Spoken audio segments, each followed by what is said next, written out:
Ici, les batteries de voitures et les cheminées sont des éléments essentiels pour survivre à l'hiver glacial, car il n'y a ni électricité ni eau courante. C'est le plus grand bidonville d'Europe et il n'est qu'à une demi-heure du centre-ville de Madrid.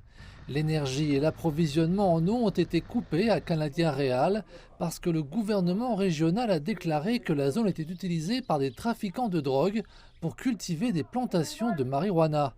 Ici, les températures descendent en dessous de zéro la nuit et les habitants se débrouillent avec des bougies et de petites lumières chargées par des panneaux solaires portables pendant le jour. Yo estoy embarazada y pues por las noches las paso muy mal. Je suis enceinte et les nuits sont difficiles. Mes murs sont très humides. Ça se voit si on rentre dans la maison. C'est vraiment difficile, comme avoir une maison pleine de brouillard pendant la nuit. Je n'ai pas de chauffage parce que je ne peux pas me le permettre. Donc nous n'avons pas de chauffage dans la maison. Le gouvernement considère que de nombreuses maisons ici sont des habitations illégales et les démolit souvent sans avertissement. Le projet des autorités est de reloger les familles qui vivent ici, mais la situation est loin d'être simple. Les gens vivent dans la peur que leur maison soit tout simplement détruite sans avertissement. Certains seront relogés, d'autres se retrouveront sans abri. Antonio vit ici avec sa femme et ses 5 enfants depuis 2017. Selon les directives actuelles, ceux qui sont arrivés avant 2011 et ont payé leurs impôts locaux peuvent être relogés. Ceux qui sont arrivés après cette date ne sont pas éligibles.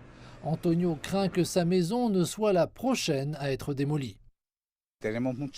Nous avons vraiment peur parce qu'ils peuvent simplement venir démolir notre maison et cela nous forcerait à vivre dans la rue. Les habitants se sont fortement appuyés sur des organisations caritatives telles que la Fondation Madrina. Conrado Jiménez est le fondateur et un visage familier du secteur 6, livrant de la nourriture et des vêtements depuis plus de 2 ans. Il estime que le gouvernement pourrait faire plus.